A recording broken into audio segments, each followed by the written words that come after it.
Bismillah.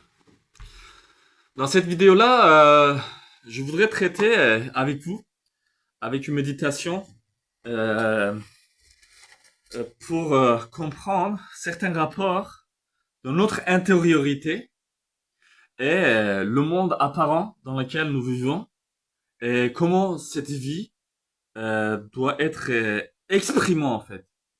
Quel genre d'expression on doit avoir sur la terre, cette terre nous a été euh, attribuée par le créateur.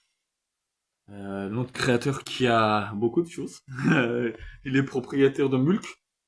Vraiment, voilà, il est vraiment pour le coup, il est gagné quoi. Il est riche. Il est du richesse, mais il dit les choses, il apparaît. Vous voyez, c'est incroyable. Nous, on est là, on doit travailler des années pour avoir un petit truc. Et notre créateur, lui, il dit, à peine il le dit, c'est. Donc, c'est la puissance de notre créateur. À un moment donné, quand j'étais dans le centre de détention, il y avait quelqu'un qui s'appelait, comment il s'appelait? Il s'appelait Mhutin. Je crois qu'il s'appelait Mhutin. Son nom m'échappe maintenant. C'est pas grave. Une personne, il était d'origine maghrébin. Bon, bref. Il était d'origine maghrébin. Voilà, ouais, j'étais dans le ventre de la baleine, dans le centre de détention. Donc là, vous allez voir, on va faire quelques ponts en fait. On va créer les cabales comme ça. Tac, tac, tac. C'est la tête. Et puis en bas, c'est le pied. La tête et le pied, c'est un. Voilà, en haut, c'est la tête, un. Les pieds, c'est un. Parce que les pieds, ils ne peuvent pas aller ailleurs en fait. Et avec un pied, vous pouvez pas aller vers le droite, avec l'autre vers le gauche en fait. Forcément, l'un suit l'autre. Même si d'un mouvement à l'autre, il y a des croisements, les pieds vont au même endroit. Et ils font les mêmes choses. Ils font pas des choses différentes. Vous voyez? C'est, euh, c'est pour ça qu'il s'est unifié en fait, en bas et en haut. Parce que c'est deux endroits qui orientent le corps, qui orientent le monde. Euh, et puisque c'est en bas et en haut, ils doivent se répondre. Vous voyez? Donc il doit avoir de ressemblances. Revenons à à nos oignons. Donc j'étais dans le sens de détention. Et je vais raconter deux histoires par rapport à la sens de détention et après je vais raconter une histoire. Je vais essayer de analyser et de sortir une sagesse de la narration de notre prophète Jonas, paix sur lui, pour comprendre notre monde actuel, parce que les histoires qui nous sont racontées, c'est pas pour qu'on a des bonnes histoires en fait qu'on les raconte à nos enfants pour la nuit pour les faire endormir quoi. Au contraire, c'est pour éveiller, pour faire grandir, pour ouvrir la boîte de Pandore qu'est notre conscience. Et ça ne peut être fait que par la science, le sens. Et c'est l'esprit en fait, c'est le fonctionnement de l'esprit. Comme notre corps, nous on mange des trucs, des fruits, des trucs comme ça, la viande, etc. Ça permet que notre corps se renforce, grandisse, qui prend de l'ampleur. Notre esprit, ruha, âme, a besoin de ces narrations, mais ces narrations qui sont purifiées. Comme par exemple, on prend une carotte, il y a de la terre là-dedans, quoi. Il faut le nettoyer, il faut enlever, il faut l'éplucher, il faut cuisiner, etc. Il faut une connaissance, une sagesse de l'interprétation des histoires pour pouvoir tirer de la connaissance. Qui est là pour encore développer encore. C'est pas pour j'ai acquis, maintenant je le mets ici et je le montre aux autres. Regarde, moi je sais, je sais. Non, c'est pas ça. En fait, c'est pour grandir. Et on doit aller d'éveil en éveil, comme on a dit. C'est pas, on a une éveil, on stagne sur cet éveil-là. L'éveil, si on l'acquiert, en fait, on doit comprendre le fonctionnement et après ça, monter, monter, monter, monter. Et de toute façon, il n'y a pas de profondeur, il n'y a pas de fin à ça. Notre créateur, c'est ça en fait. Et une des peurs avant l'éveil, c'est de dire que si je m'éveille en fait, ça serait la fin en fait. Du coup, les êtres, encore tout ça, c'est des suggestions des djinns en fait. Ils utilisent mais tous les moyens, toutes les techniques de vous faire en fait retourner, toutes les des techniques de vous faire euh, désister de ce chemin-là. Et voilà, c'est leur mission quoi, en grosso modo. Et donc revenons à notre sujet. Donc cette personne, euh, il m'a dit, je lui ai dit que je suis kurde et que notre territoire, il est sous l'occupation de plusieurs pays, l'Iran, l'Irak, Syrie, Turquie, et que ça fait des années, plus de 100 ans, que nous essayons d'avoir notre liberté en fait. C'est difficile parce qu'on vit des génocides, des massacres, des tueries, des calomnies, mais d'une immensité, mais énorme. Et dans tous les pays en fait, aussi bien en Turquie qu'en Iran que en Syrie et Irak. Saddam par exemple, lui et ses enfants, ils jetaient des Kurdes en fait pour faire manger à leurs lions en fait. Ils avaient une cage avec des lions. C'est comme le prophète Daniel. Il jetait des Kurdes en fait. Et tout ça, c'est des révélations en fait, parce que la tradition prophétique vient des Kurdes en fait. C'est encore une nouvelle là. C'est là, vous allez voir, vous allez apprendre beaucoup de choses. Comme le prophète Abraham, paix sur lui, il était kurde en fait. Et toute sa lignée qui est sortie de Ketura en fait, Madian, Joshpar, tout ça en fait, ils étaient kurdes en fait, c'est des noms kurdes. Sauf qu'en fait, non, non, il faut pas, non, non. Ici, c'est la Turquie. Non, ici, c'est Syrie en fait. Ici, c'est Irak en fait. Ici, c'est Iran en fait. Kurdes, non, non, pas du tout. C'est des types montagnards qui savent rien en fait. Mais eux, ils savent pas que les Kurdes, ils animaient dans les temps ancestraux euh, les cultes divins aux dieux uniques par leurs prophètes. Zoroastre, par exemple, ou d'autres prophètes encore qui sont sortis de Qawm, du peuple kurde, de notre peuple kurde. Bien sûr, pas de tribalisme. Moi, j'aime bien mon peuple. Je l'aime beaucoup, c'est normal. Mais je mets pas mon tribu au-dessus des tribus des autres. Je l'aime autant en fait le tribu français. Vous voyez, par exemple, mon français, je me suis cassé le cul pour apprendre le français parce que je l'aime en fait. Vous voyez? Mais je déteste les Français qui sont racistes, tout ça, je les hais, mais d'une puissance extraordinaire. Mais toutes les racistes, en fait, on s'en fout. Même un raciste kurde, je le déteste autant, en fait. Vous voyez? Un raciste turc, je le déteste. Un raciste chinois, je le déteste. Mais un Chinois qui est là, qui est tout amour, qui est là, qui juge pas les gens, et qui se met pas au-dessus de l'autre, juste par ego, orgueil, mais par la science communément observable, là, je kiffe quoi. Je peux rien dire en fait. Je peux juste voilà être là, écouter, essayer d'apprendre des choses de lui. Mais voilà, c'est dans notre monde, c'est ça se passe différemment. On la raconte tout ça, on va pas revenir dessus. Donc, on revient à notre sujet. Et cette personne-là, il me dit mais pourquoi vous avez pas votre liberté? Et j'ai dit voilà, à cause de ça, il y a la guerre, il y a 4 pays au-dessus de notre territoire. Il me dit jamais vous aurez votre liberté. Jamais vous serez libre. Et du coup, je me suis dit, en fait, il n'a pas assez connaissance de Dieu, en fait. Il connaît pas assez bien Dieu. Parce que Rabbi Subhanahu, il change, il retourne les cœurs, en fait. Il retourne les situations, il retourne les forces, le vent. Et les choses peuvent changer, mais très très rapidement. Par exemple, actuellement, ici, encore dans la région de Syrie, une occupation par l'armée de Turquie, qui s'est associée en fait au reste de Daesh, on a botté le cul. Nous, les Kurdes, on est comme ça en fait. On n'a pas de paix, mais on botte le cul aux Turcs, aux Iraniens, aux Syriens et aux Irakiens, sans avoir rien en fait, sans avoir un État, sans avoir rien, parce qu'on a l'Esprit Saint, parce qu'on est avec notre Créateur, parce que on n'est pas là pour détester les autres, mais pour l'amour de toute l'humanité, la création. Vous voyez? Donc, c'est pour ça qu'on apprend le turc, on apprend le kurde.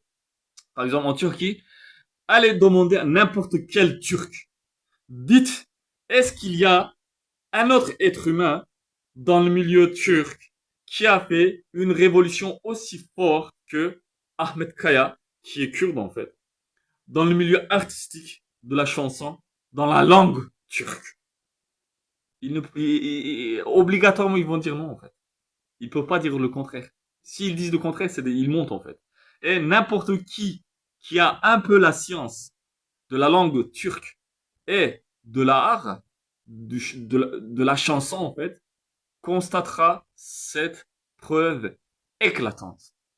Donc, nous, en fait, on vient, voilà, en Turquie, on fait une révolution de tout ce que vous voulez. Les Turcs, ils peuvent pas ouvrir leur assemblée nationale sans que nous, on soit là-dedans, en fait. Vous voyez, on est comme ça. On est des dingueries. On fait des dingueries partout. Comme par exemple au Pakistan. Au Pakistan, c'est en fait des satanistes, en fait. C'est une patriarcalité, mais vraiment diabolique. Pas une patriarcalité euh, prophétique, parce que la patriarcalité prophétique et c'est la douceur, pardon, amour, grâce, protection des femmes, etc., etc. Et l'autre patriarcalité, c'est destruction de femmes, détester les femmes, les mépriser, les tuer, etc., etc. Donc ils ont une patriarcalité de ce genre-là au Pakistan. Malgré cela, en fait, au Pakistan, nous, on sort un président de la République, quoi. Comme ça, quoi, jour. C'est une Kurde, en fait, c'est Benazir Bhutto, qui est la seule femme au monde, dans les pays arabes, en tant que leader suprême. Et c'est une Kurde, vous voyez. Donc on fait des dingueries comme ça, grâce à Dieu, bien sûr. Hein. On le fait pas tout seul, hein. On n'est pas capable de toute façon. Même pas un seul atome peut bouger ici sur cette terre, et même dans la galaxie, sans que il y a l'ordonnance de notre Créateur, Dieu Tout-Puissant. Donc cette personne-là, dans la prison, il disait ouais, ben, voilà, ça va pas arriver. Je dis mais si, ça peut arriver. Il faut pas non plus, voilà, il faut pas désespérer. Il faut avoir toujours l'espoir de Dieu. Et c'était le premier jour où le soir même je rentrais. Et à un moment donné, on est assis comme ça dans ma chambre, dans la chambre où je suis. Et il y a plusieurs personnes. Et je dis il y a des activités ici. Je sais pas moi. Je viens de d'arriver quoi dans le centre de détention. Il y a quoi comme activité? Ils me disent, mais ils rigolent comme ça, tous, ils me regardent et ils disent, il y a séance de natation. J'ai dit, natation, c'est pas mal, quoi. C'est énorme, c'est bien. Et ils rigolent comme ça. Moi, je dis, mais pourquoi ils rigolent comme des têtes de cons, ceux-là? Je comprends pas, tu vois. Et à l'intérieur, en fait, je vois, parce que je suis mis d'une façon injuste, en fait, les Français, ils préparent des guet-apens. Ils posent des guet-apens partout. Ils préparent, en fait, voilà, des, en fait, un système qui vous pousse à commettre des erreurs, en fait, pour vous empêcher de vivre librement. Et quand vous tombez dans leur guet-apens, ils disent ah bah voilà vous êtes tombés vous vous avez vu vous les musulmans vous les étrangers ils sont comme ça en fait et après ils vous emprisonnent et puis voilà on va voir la suite en fait donc j'étais dans le centre de détention comme ça et à un moment donné ça m'a énervé quoi je suis sorti j'ai crié je les ai insultés j'ai dit mais vous avez pas le droit quoi vous avez pas le droit vous pouvez pas avoir ma liberté en fait vous pouvez pas m'empêcher. Du coup, là, toutes les sécurités sont venues, ils m'ont embarqué, ils m'ont frappé, ils m'ont attaché, ils m'ont jeté dans une mitard en fait, dans laquelle il y avait que de la merde, de la pisse et le sang en fait. C'est pas des blagues, c'est pour de vrai, ça s'est passé comme ça. Et ils m'ont attaché comme ça derrière, avec vraiment des cadenas comme ça, qui serrent comme ça, qui arrachent votre peau, qui arrachent tous vos os, vraiment d'une douleur mais extraordinaire. Et passe contre terre comme ça, voilà. Et puis ils m'ont attaché comme ça, en fait. Du coup, ça me tordait en même temps, je suffoquais. Et en même temps, ils m'ont attaché les pieds aussi, comme ça. Du coup, en fait, j'étais comme un poisson comme ça. Je flottais, je pouvais pas rester fixe parce que si je restais fixe, je suffoquais. Vous voyez? Et ils m'ont mis aussi une casque sur ma tête. Et 6 heures de souffrance. Euh, Voilà, 6 heures de souffrance. 6 heures de souffrance, mais c'est genre Sauve, quoi. C'est le film Sauve. Si vous avez vu, ils en ont fait 40 000 versions. Mais le Sauve en live, comme ça, toute la nuit, j'ai vécu. C'est dans le pays de liberté, égalité, fraternité. Magnifique. Et en fait, c'était la séance de natation qu'ils lisaient. Et c'est pour ça qu'ils rigolaient, en fait. Et c'est pour ça qu'ils étaient tous taiseux. C'est pour ça qu'ils étaient tous dominés, peureux, qu'ils pouvaient pas parler. Et il y avait que des étrangers arabes, en fait. Il y avait pas Dans le centre de détention, il n'y avait pas un seul Français. Il y en avait pas, en fait. C'est que des étrangers. Peut-être il y avait un Français. Je crois qu'il y avait un Français, mais lui, il était français musulman, je crois. Encore. Par hasard. Donc, revenons à notre histoire de Jonas. Jonas qui fut envoyé à Ninova. Ninova qui est en fait sur le territoire des Kurdes encore en fait. Comme Madian, euh, territoire encore kurde que Moïse, Moshe est allé pour se réfugier. Et encore c'est même le même territoire des Kurdes à Haran que Abraham, paix sur lui, a envoyé son serviteur en prenant serment de lui, en mettant sa main droite sous sa cuisse gauche, ou sous sa cuisse droite, sous sa cuisse gauche, je crois. Il prenait les serments comme ça avant. C'était une façon de prendre serment, en fait, que notre prophète Abraham, paix sur lui, a pratiqué.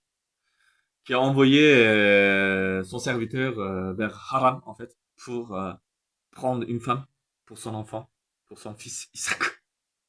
Et encore d'autres rapports, il y en a tellement, en fait. Voilà. Job, en fait, il y a des grandes suppositions qui sont aussi dans un communauté kurde. Mais voilà, il faut voir. Il faut pas non, comme je dis, il faut pas être tribaliste en fait.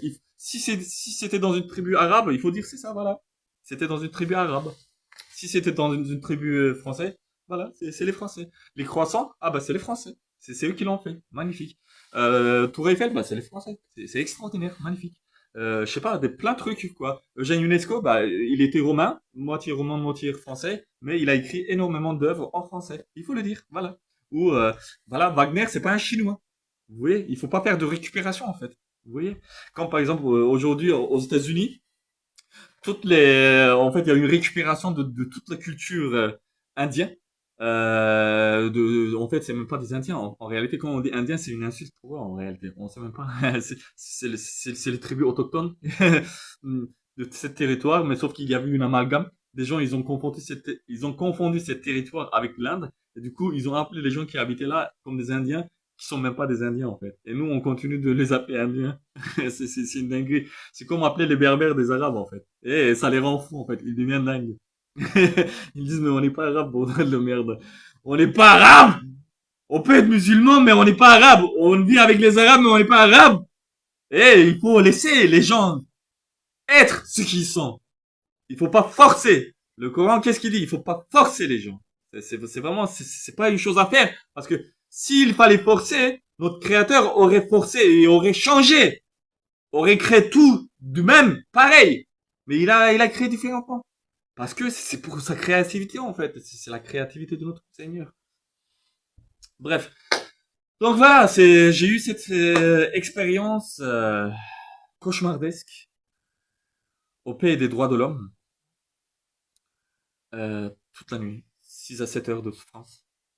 Et en fait, ils m'ont mis là-dedans juste pour pouvoir me dominer, en fait, pour pouvoir comment dire, me tenir sous contrôle. Parce que, voilà, ils veulent pas que vous soyez, vous parliez, en fait. Ils veulent pas que vous indiquiez, vous montriez leurs erreurs, en fait. Parce que non, on est bien, en fait. On est tout bien. C'est zéro erreur, quoi. En fait, parce qu'ils veulent se faire Dieu, en fait. Ils pensent qu'ils sont Dieu, en fait. Parce que c'est un système pharaonique, etc., etc. Tout ça. Vous voyez, dans la vidéo, j'essaie de raconter tout ça pour pouvoir démêler un peu. Donc, prophète Jonas est envoyé à Ninova, Ninive, par notre créateur, qui lui dit, bah, va les avertir, parce que s'ils ne changent pas, je vais leur envoyer un châtiment qui va les sévèrement euh, caresser. Jonas, il va et il commence à prophétiser. Il dit, écoutez, voilà, vous voyez, vous dites liberté, égalité, mais c'est tout le contraire que vous faites. Vous dites fraternité, mais vous détestez tout le monde. Vous parlez de l'art, mais c'est que de la prostitution. Vous parlez de la science, c'est mis au service des hommes de pouvoir pour pouvoir détruire, faire des massacres. Vous parlez d'économie, c'est en réalité, c'est un système d'esclavage. Etc., etc. Il explique. Il reste avec ce peuple-là, Attention, hein. Et ça se passe pas comme ça, une fois il a dit. Bon, il reste un petit peu quand même. Il explique. Mais il voit que le peuple là, c'est des têtes dures en fait. Comme c'est marqué dans le Torah en fait. Vous êtes des têtes dures en fait. Rabbi Subhanahu il le dit, c'est pour les juifs. Et après, voilà. En fait, personne ne tire de leçon en fait. Tout le monde pense que ah, c'est pour les autres en fait, c'est pas pour moi. Ils veulent pas réfléchir. Encore, je fais une petite parenthèse par rapport à l'islam.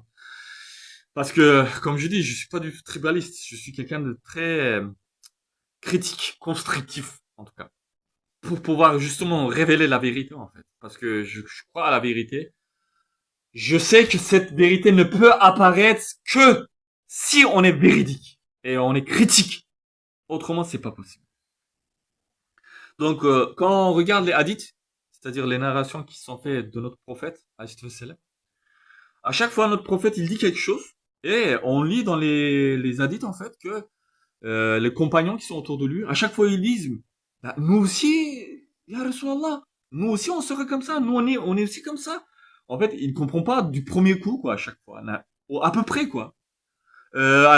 Quasi quasi jamais ils disent ah oui j'ai compris ya Rasulallah, ça veut dire ça.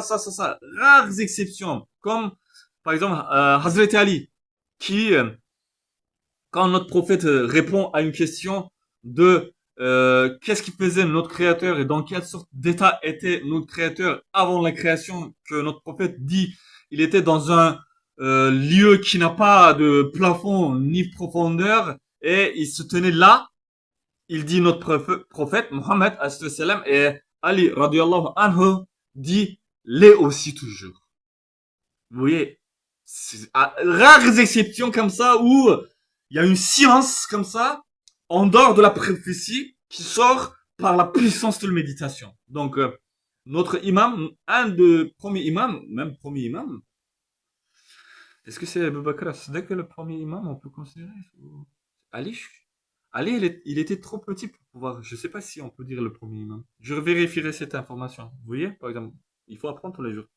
On n'est jamais complet. Donc le Sahaba à chaque fois il demandait en fait, il disait mais c'est nous aussi parce que voilà c'est oui en fait et la compréhension de notre créateur il est si vaste, en plus une compréhension prophétique est si difficile en réalité.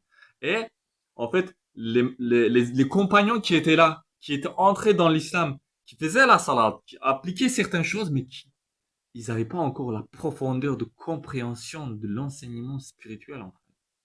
Vous voyez? C'est ça la vraie religiosité. C'est pour ça qu'à chaque fois, ils étaient dans une sorte de choc, en fait. Ils étaient choqués, ils comprenaient pas, en fait. Ils disent, mais on fait tout, on est encore pas dedans, quoi. Comment ça se passe, ya Rasulallah? On fait tout! On fait le djihad, on fait la salade, on lit on fait le kra, on fait tout ça. On est encore pas complètement musulmans. Comment ça se fait? Mais parce que parce que les gens, ils veulent juste un truc comme ça, tac, tac, tu notes, c'est bon. Maintenant, j'ai signé. Et c'est fini, je suis musulman. C'est pas comme ça qu'on est musulman. Le musulman qui veut dire croyant. On répète, on rappelle. Tout vrai croyant, tout vrai chercheur de vérité, de lumière est un croyant. Vous voyez? Quelle qu'il soit sa tradition. À partir du moment où il est véridique et qu'il est en quête, sûrement il sera conduit. Sûrement il sera guidé. Jamais il serait délaissé. Jamais de la vie. C'est la promesse de notre créateur et c'est vrai. Donc, le Sahaba, ils étaient dans cet état d'esprit. Donc, c'est pour rappeler qu'en fait, aujourd'hui, c'est ça, en fait, personne ne prend les enseignements sur eux, en fait. Ils disent c'est pour les autres. En fait, les gens, ils lisent toutes les hadiths. Par exemple, il y a plusieurs des imams, cheikhs ou musulmans que moi je rencontre. Ils lisent tout ça, en fait. Ils en prennent même pas un grain, quoi, pour eux. C'est pour les autres, en fait. C'est pour enseigner les autres. C'est pour dire à l'autre, ouais, t'as vu, tu vois, t'es idiot comme ça, il faut que t'apprennes ça. Et tu lui dis, mais toi, t'as compris tout ça, tout ce qu'il dit là? Tu as intégré, digéré cet enseignement-là? Ouais, ouais. Et ils sont tranquilles, quoi. C'est comme je disais, en Turquie, il y a un tarika. Ils ont plusieurs branches dans leur tarika, en fait. Ils ont fait des menus. C'est vraiment fou. C'est comme vous comprenez ça, c'est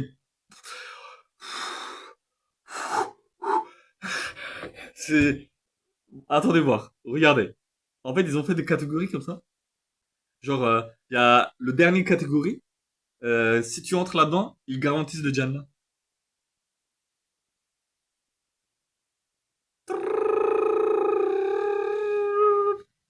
Comment ça, ils garantissent Jannah? C'est-à-dire que eux, ils garantissent le jugement dernier qui appartient à notre Créateur avant même que le jugement il arrive.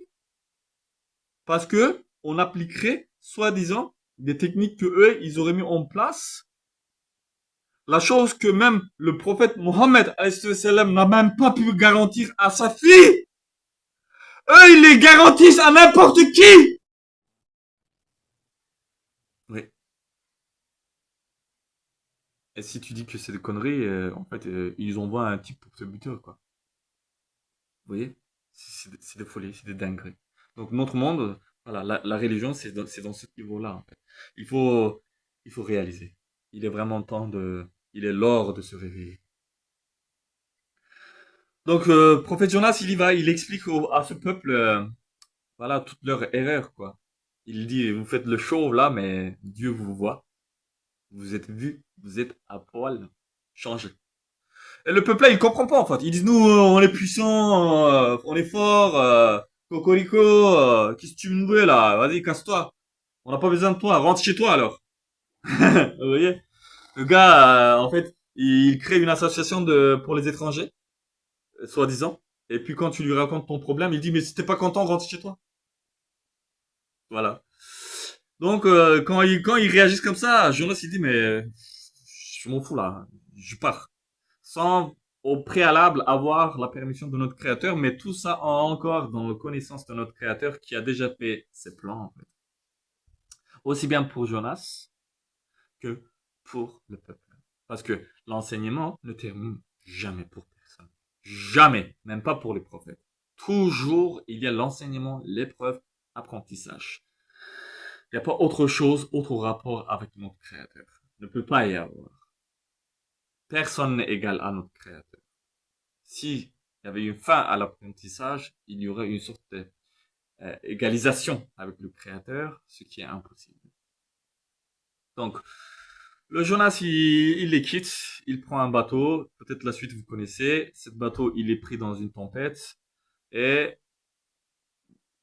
encore, il y a des choses extraordinaires. C'est le narration là, c'est toutes les histoires de toutes les pêcheurs qui jettent leur statue, leur idole dans la mer pour pouvoir soulager le poids de bateau et qui vient à la fin, qui pose à Jonas la question de bah, il est où ton Dieu, vas-y pour le jeter dans la mer aussi pour pouvoir alléger le bateau et il dit mais moi je pas au Seigneur des univers qui ne peut être contenu en quoi que ce soit. Tout ça c'est des enseignements mais extraordinaires. Finalement voilà je passe rapidement. Il comprend que c'est à cause de présence de Jonas que le bateau est pris dans le tempête et ils doivent jeter Jonas dans la mer Méditerranée. Dans la Méditerranée, ils le jettent. Il y a deux suppositions. Dit-on qu'il serait jeté dans la rivière l'Euphrate, je crois. C'est, oui, c'est ça. Je sais plus. Je suis pas sûr. Dans une rivière en tout cas qui traverse la région de Ninova. Mais c'est pas du tout probable ça parce que c'est là le voyage qui est raconté. Il va ailleurs. Ça se passe dans la mer Méditerranée. Et le prophète est jeté dans la euh, la mer. Et englouti par cette poisson immense qui descend au fond de la mer dans la nuit. Notre Jonas est pris comme un poisson, comme dans une cour de natation, dans des souffrances extraordinaires. Et le poisson, il descend, descend, descend, descend, descend, et se pose au fond de la mer. Il y a l'obscurité du ventre du poisson. Il y a l'obscurité de la mer et il y a l'obscurité de la nuit. Il y a trois obscurités qui couvrent, qui empêchent l'esprit prophétique de s'exprimer. Et dans cette situation, Jonas, il fait cette prière si connue.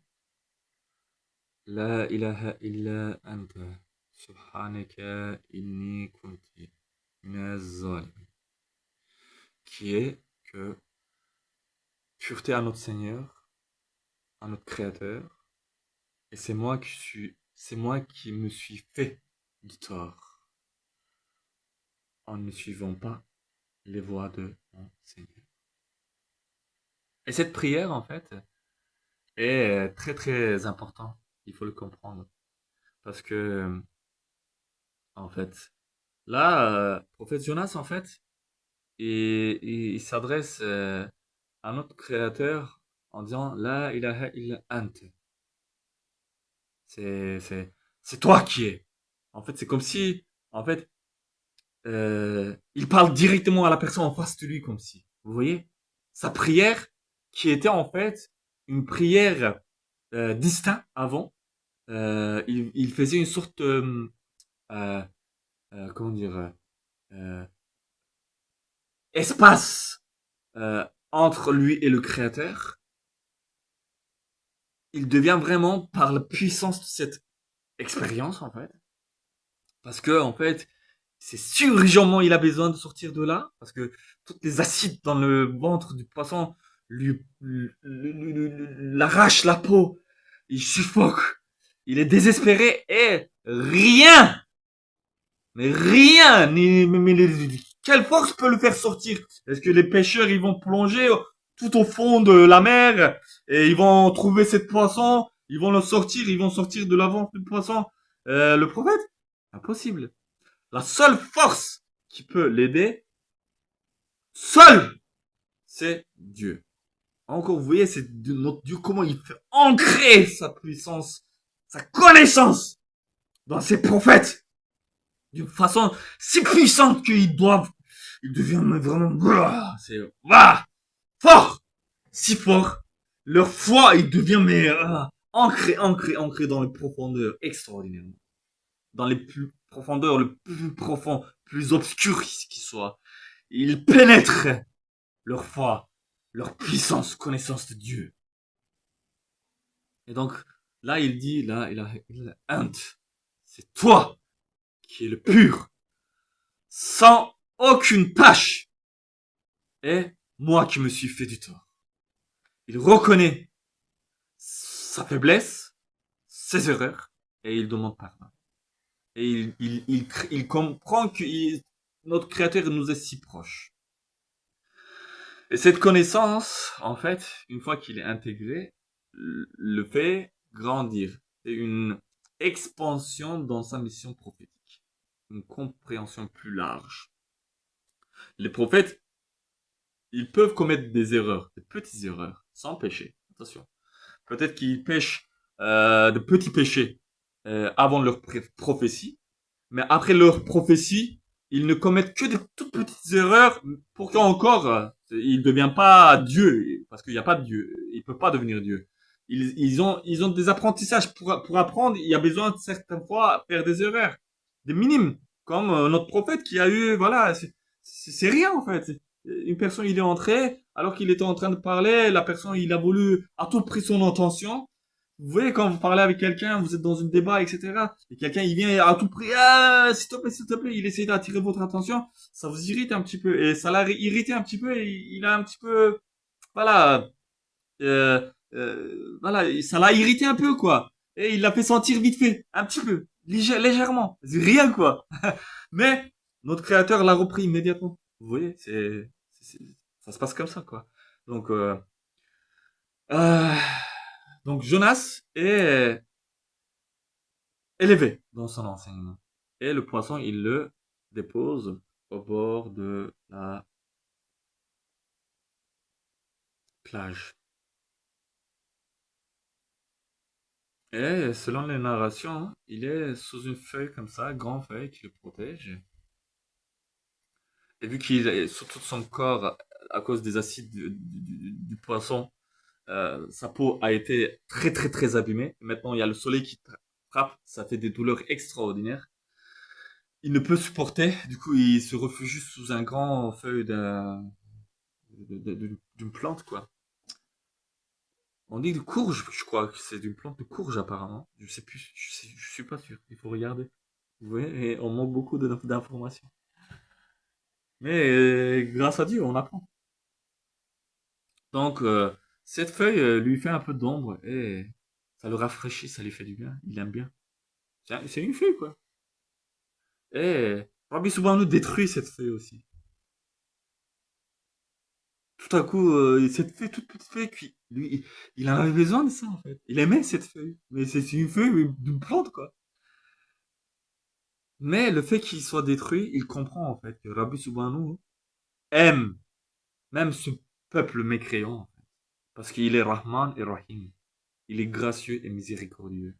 Et il a eu une patience extraordinaire pour sa création, pour le faire advenir à une grandeur.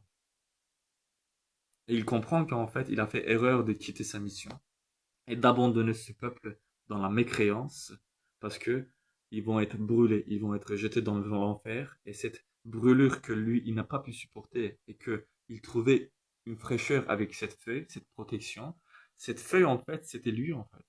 Cette feuille que Rabbi Subhanahu a détruit, a retiré, et qui a fait mal à son corps, était lui qui a abandonné ce peuple sans que eux, ils aient complètement absorbé la prophétie. Et il comprend la grandeur de sa mission, en fait, l'importance de sa mission. Et il retourne sur la place. Et encore un cadeau de notre créateur quand il revient et il voit que c'est déjà la fête, en fait. Ils ont compris. Je pense que vous comprendrez ce que je veux raconter. Je pense que il y a assez de science et de compréhension et de finesse ici-bas, dans ce pays, pour comprendre ce que je raconte. Sauf si on est mensonger. Et je rappelle encore une prophétie qui dit que il y aura le soleil qui va se lever de l'ouest. Le soleil qui va se lever de l'ouest. Et voilà, c'est le pays du coq qui chante le matin, quand le soleil se lève. Espérons que ça serait par ici. Qu'on ne serait pas obligé de quitter de nouveau ces lieux-là. Vous voyez? Ouais. Je suis pèlerin. Je m'en irai. Dieu aime les pèlerins.